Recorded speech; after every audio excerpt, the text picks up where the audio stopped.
Stories from the Plague Doctor. We have tales from every four corners of the world, and even further beyond of the cosmos.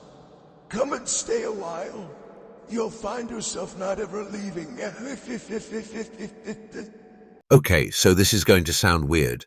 When I was young, the neighborhood kids used to play dark hide and seek or dark capture the flag, often pretty late at night. Our parents were okay with it as long as we didn't leave the neighborhood. It was the early 90s. We were basically thrown out of the house on the weekends. Anyway, one night after the game was over and everyone had gone home, my stepsister and I were hanging out in our front yard, just sitting on one of those green cable boxes talking. At one point, she stops talking and points into the sky and asks about a light in the sky. I turn and look and see it myself. The light was faint blue and was brighter and bigger than the stars around it. It was moving in ways that seemed impossible, and it became aware we were looking at it as soon as I locked eyes on it. I don't know how to describe that I know that. It was just this immediate feeling that it was looking right back at us. Suddenly the light moved towards us almost in the blink of an eye. It went from being roughly double the size of a star in the sky to as bright as an airplane or helicopter searchlight instantly. There was no sound, and the light didn't illuminate the surrounding area, which gave it a weird feeling. I was aware that they were doing things to me, but I don't remember what. But I do distinctly remember a piercing device they inserted just behind my ear on my right side. It went pretty deep, but it didn't hurt. It just felt almost itchy for a second, and they told me they were taking a sample and depositing something that would allow them to remotely monitor me for some time. They explained that this was not the first time they had done this to me specifically, and that they would continue to do so throughout my life, and that there were literally thousands of people they were doing this to. It was a scientific study of some kind that they tried to explain to me, but I honestly don't remember the purpose. I was able to ask them a few other things in the moments of being conscious, like where my sister was, and they explained she was having the same thing done to her. I asked them point blank if they were aliens, and they found it humorous and told me they were humans from the future. But I got the distinct feeling that this wasn't the truth.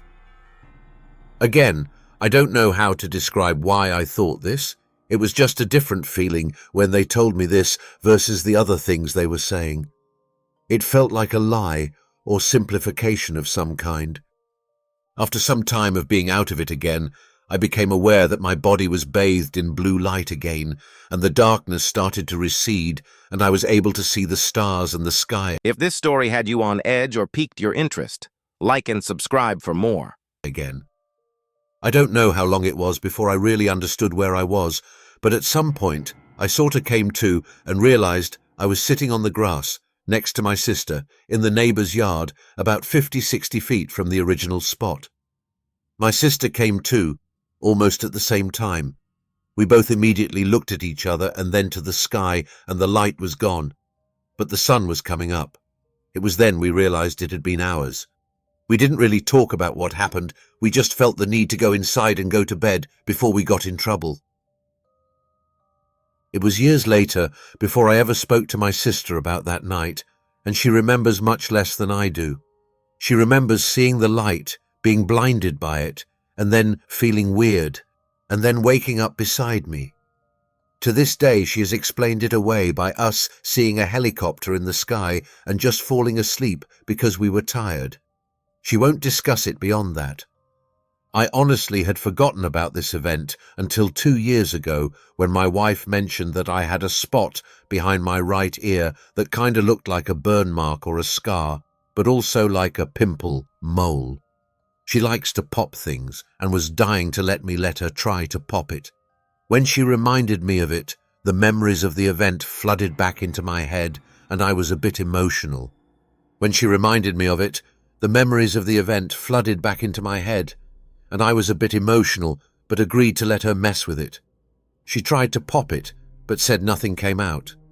It's still there, and looks exactly as she describes it, kinda like a mole, but also kinda like a scar. I've had MRIs and other scans throughout the years, but nothing has ever shown up, so I have no idea what it is or if anything is inside there. I try to not think of it now because although I wasn't scared at the time, it is unnerving to think about now. That's my story as honestly as I remember it. I tried to say something to my sister, but I found myself unable to speak, and I could suddenly barely move. I just remember turning my head to see my sister looking very scared, also unable to speak or move. I thought I heard a noise, and the light started shining on me, which made me turn my head back towards the object, and then I felt a piercing light basically blind me. I was bathed in the blue light. After this, things get a bit hazy, like I was meant to not remember it, even though certain moments are as plain as any memory from that time. I was in a place that was mostly dark, but there were lights that seemed to hover by themselves, with no visible technology, pole, etc., holding them up. I don't know if I was laying down or standing up, because there was a feeling of no gravity or downward force in any direction.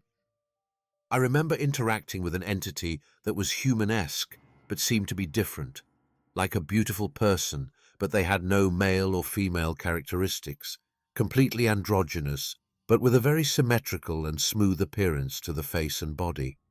Otherwise, very human-looking. They talked to me, but I was acutely aware that it was in my head and not out loud. It was like moments of being conscious with moments of haziness in between. I don't know how to describe it. But here's where it gets even stranger. As I started to recall the events of that night, I noticed changes in myself. It began with small things, an odd craving for raw seafood, an aversion to sunlight, and a strange, almost hypnotic pull towards the ocean. Then, one night, I woke up to find my skin had taken on a faint, bluish hue, and my reflection in the mirror showed eyes that were no longer entirely human. Terrified, I tried to hide these changes from my family, but it became increasingly difficult. My body was transforming, my limbs elongating, my fingers becoming webbed. I could feel an ancient, otherworldly power coursing through my veins. It was as if the light from that night had awakened something dormant within me, something monstrous. One night, unable to bear the changes any longer, I fled to the coast. As I stood at the water's edge, the moonlight reflecting off the waves, I felt an overwhelming urge to dive into the depths. I knew then that I was no longer entirely human. I had become a creature of the deep, a being out of some sort of nightmare. Now I live in the shadows, lurking beneath the waves, a monster of ancient secrets and a testament to the horrors that lie beyond the stars. I miss my family and think of them often. I wonder how they would taste as my diet has taken a carnivorous turn. It must be time to eat. I think I know where my next meal will come from. That's the end of this tale. But remember to like and subscribe to the Plague Doctor, or else you'll end up one of his stories. Until next time, bye-bye for now.